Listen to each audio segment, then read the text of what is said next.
Hey everybody, welcome back to Runaway Roads. Today I got a couple issues I'm dealing with our new to us camper. If you saw our last video, you'll know that we got another truck camper, and on the way home we found out that we had a couple issues, so I'm just kind of diving into those, trying to figure out what they are, what we got to do about it. So if you want to find out what's going on, stick around.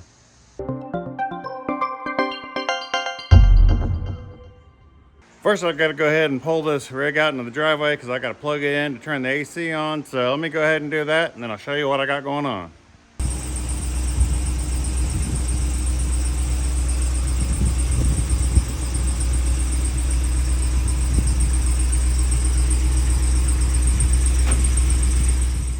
Well, here's our new to us camper. It's a 2014 Lance 865 model, and when we got it on the way home, we realized we had a couple issues. Our refrigerator was not working properly. The freezer was working, but the rest of it wasn't. I'll go into that a little bit more here in a moment. And then the other thing was our air conditioning was getting very cold, but the condensation was dripping inside the camper. Golly, it's pouring out behind you. It was. It's just dripping water out of there so much. Drip on my back while I'm cooking. It's so humid. It's super hot and it's very humid, and just getting a lot of condensation off that AC.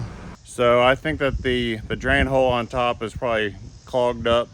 So I'm gonna go up there, take the roof off, the cover off the AC, and kind of dive into that, see if I can figure that out. Not a big deal. I mean, it was working great. Super humid over the weekend down in South Alabama where we camped. So it's just creating a lot of condensation. So I gotta see if I can resolve that. But otherwise, the AC worked great. So let me show you what I got going on with the refrigerator, because I've really already kind of dove into that one.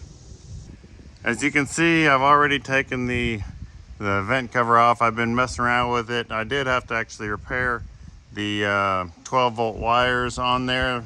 The power wire had actually gotten hot and melted, so I had to redo the end on that, clip it off, put a new end on it. I noticed that one of the wire nuts was kind of melted. So I started pulling on it, and basically this whole wire is just kind of corroded. And I don't know if it kind of got hot and melted the end and then got corroded and disconnected. I don't know. I'm gonna clean that up and tie it back together and see if that helps.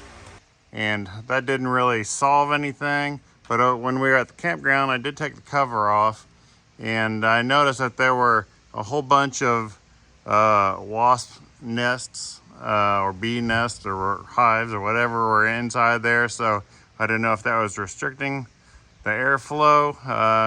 Because one thing I do like about this camper is the heat actually goes up and out the roof instead of having an upper side vent. So anyhow, that did not solve it either. So I've already taken the refrigerator out, been trying to figure out what's going on, been testing all kinds of stuff. I thought maybe, reading up, maybe it was the heating element. That didn't seem to be doing anything. I've tested it, it's got continuity there. I've checked the plugs. According to the spec sheet, the wiring diagram looks like it's missing part of another connection for the 120. And I've already checked the gas valve up here and the switch. It's got continuity. The switch over here, the selector switch it seems to be working. The freezer does work, but the refrigerator does not. So like on 12 volt DC, the refrigerator was working. On gas it was working. The refrigerator would light and ignite, so that part was working, but the refrigerator down here just will not cool down on. It's a 3-way fridge, 12 volt gas or 120. So I'm pretty sure that the thing is just shot. I'm no appliance professional repair person, that's for sure, but this model doesn't have a computer or anything like that. It's a pretty basic system. It does look like it's missing a so I don't know if this goes to another 12 or 120 volt heating element, because right now it looks like it's just a 12 volt. So heating element according to the wiring diagram. So I don't know. I think I'm just gonna pull it out of the camper and try to find a replacement for it. So here's the hole that it goes in. Cleaned it out. There's the wiring back there. Somebody did replace that speaker. So it's got 12-volt wires. I may or may not put a another 3-way refrigerator in. We're just gonna have to see what we can find. A new one is super expensive, $1,800 to $2,000. So don't want to have to do that. Just have to kind of figure out what our options are to replace the refrigerator. I don't want it looking kind of, you know, I want it to look normal. I don't want it to look kind of half-ass. So we'll see. Maybe we can find a good used one and replace it. So we did notice one other thing with the air conditioner. It works great. It's on low cool right now, and low cool actually blows pretty darn strong for being on low. But if I put it on high, it makes a terrible noise. Let me show you real quick.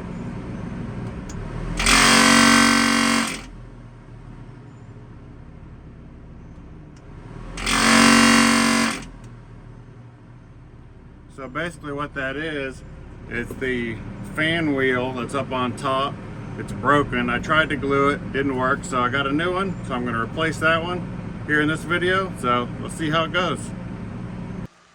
On this fridge, I did have to loosen the front, and basically if I measure from the front lip, here's obviously I had to take the door off in the front frame, and I had to take this plate down here off the bottom, because from the very back edge of this to the front edge is 20.5 inches, which is exactly what our door opening is. So it's gonna be a little tricky getting it out. I don't know if I can do it by myself, or I may need to get some help. So we'll find out.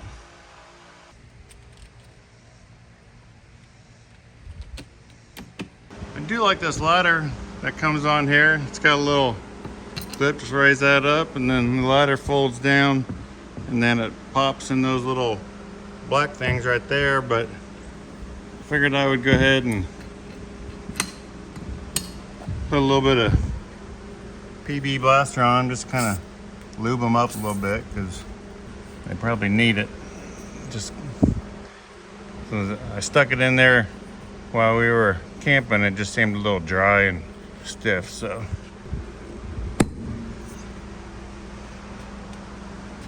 could leave the ladder down except for a storage area. That's why that folds up. Pretty cool.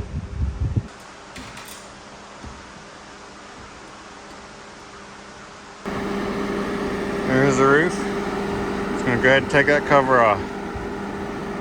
Need to clean the roof, give it a good wash and scrub.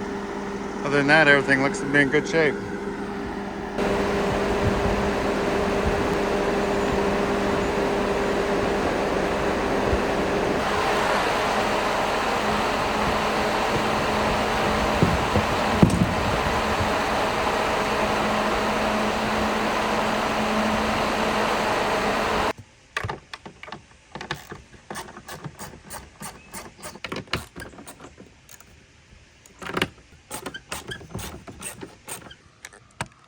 One little rusty nut that won't come off. All right, let's see what's under this cover. Hopefully my phone will continue to record because it's overheating in the sun.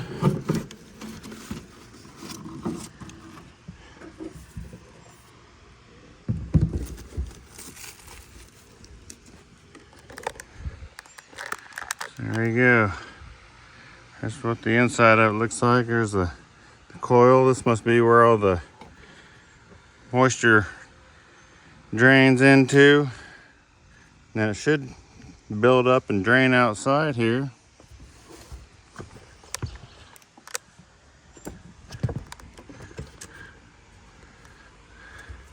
It looks like it would just drain out right here, and then come through these holes, and then into the bottom, and then drain out through all the other weep holes that it has around.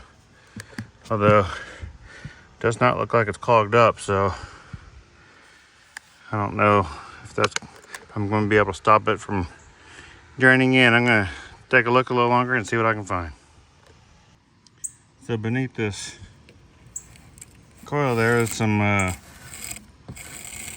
just some filter material, which it actually looks clear.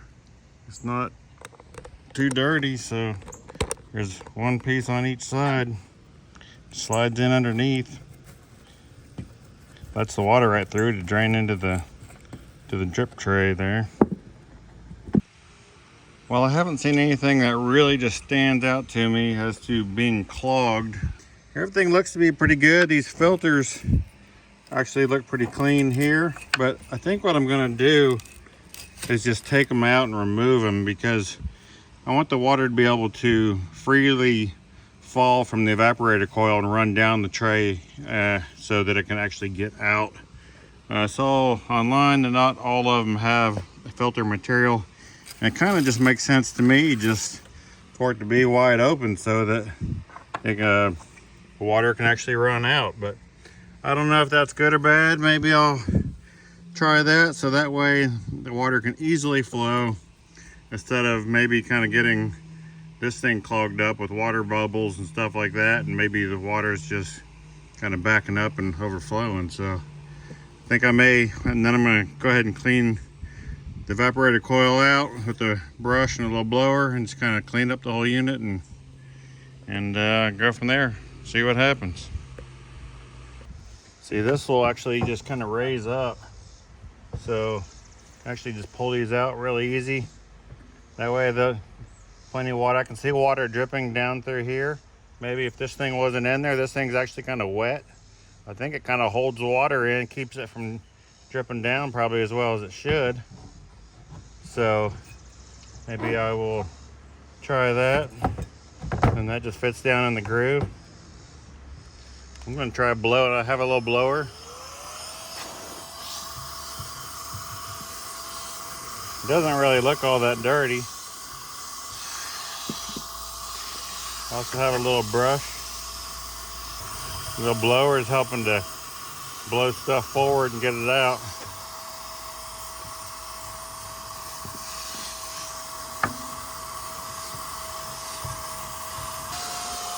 I'm actually blowing some water out of this evaporator coil.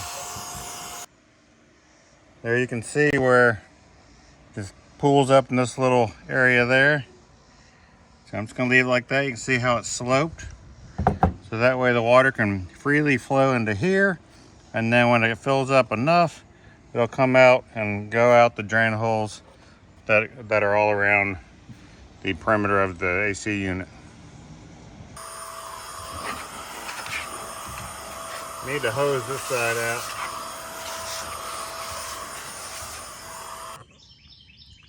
Here's the fan wheel I'm gonna replace. It looks like there's a star type screw in there holding it on, so I have to go find the right tool and take it off. All right, I'm gonna try one more time, although I have a feeling it's still not gonna fit, but let's give it a shot.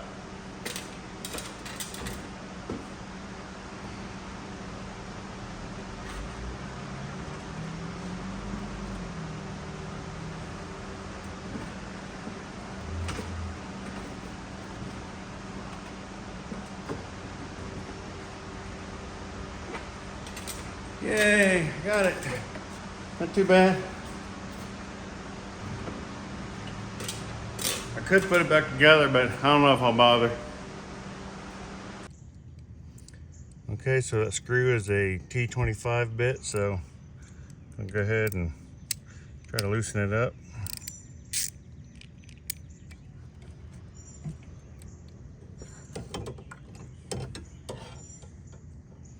There it is. Looks like it should. There it goes. There it is. You can see right there where it's broken. So it was expanding when it was spinning real fast. Going slow is okay, but when you go fast it would expand and hit the top of the evaporator coil cover. Here's the new one. The new one says it's heavier duty, but I don't know. The new one looks about the same to me as the old one, but maybe the old one's been replaced at one point. There's a slot on that shaft, and it's slotted inside there. So just slide on and screw it on. Okay, so I did have to use my drill over there to drill out that round piece on the other side of the wheel. Just a hair, because it was just a hair tight, but now it went all the way on. Now you can see that it's flush at the end of the shaft. All right, got the new fan wheel on, tightened up. Let's put it back together.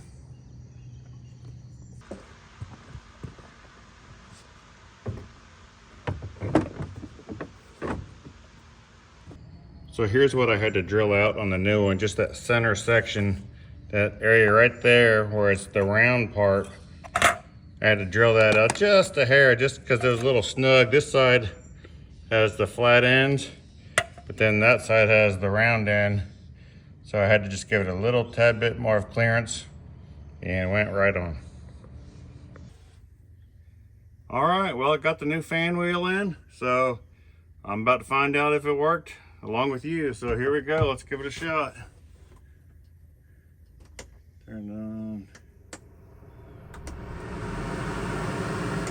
There's low cool.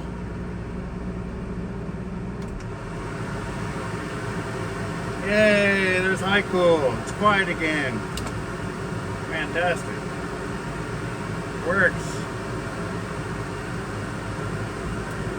Well, it's kind of hard to tell, but the AC is draining like a champ right now. It's running down where the two pieces of gutters meet up, and then it's also coming out the front spout. So it's draining really well. No condensation inside, that's a good thing. Just checking the AC again. It's been running for many hours, and it's super hot outside, and it's nice and cold inside, and no condensation. Everything's good and dry, so I'm thrilled about that. AC is working perfect. Carla did see another leak the other day, and so I kind of dove into it some more, and I think I found out exactly what our problem is. It's kind of a little bit longer story, but let me show you real quick what I found. So we turned on the air conditioner the other day, and it was dripping right here from this corner, and I was like, well, I knew it cannot be from the condensation. I know I got that part of it resolved. So let me flip around here and show you what I found, if I can get a light on there. I told Carla, I said, it's got to be the gasket on the air conditioner. And so first I kind of just snugged it all down, but then I was taking a little closer inspection, and I found there's a little hole right here in the gasket, so much so that I can stick my screwdriver right through that gasket. And it's a pretty good hole, goes right through. So what was happening was it rained the night before, and so there was standing water on top of the air conditioner. And this side of the AC and this side are both the return, so the air is flowing back up into the air conditioner. So I believe it was pulling a vacuum and pulling some standing water right through that hole, and then it was just dripping out right here on the corner. So that may have been our problem all along, because it rained at the campground right before we got there and turned the AC on, and then that's where it started dripping. So I don't actually think it was the condensation getting in at all. So maybe I'll put those screens back in. I don't know. So when I pulled the cover to the AC down, there were some dead beetles in there, and I think those beetles just bored a hole right through that gasket. So let the water in. Ridiculous. I did get an AC gasket kit for the air conditioner, so I'm going to be putting that on, but that's going to be in another video. Yep, it's always something if you got a camper. There's always something to fix, something to repair, maintain, whatever. As you saw, got some issues with the air conditioner, refrigerator. I'm going to get them all worked out, but hopefully this gasket for the AC will fix that. I'm going to do that in another video, put that on, and then hopefully everything will be great, because the AC does work super well. I mean, it's super cold. So we'll get all that worked out, and then we can get out and do some camping. If you're still watching, thank you for sticking around and watching. Please like, subscribe, share if you haven't already, and we'll see you on the next Runaway Roses. Bye-bye.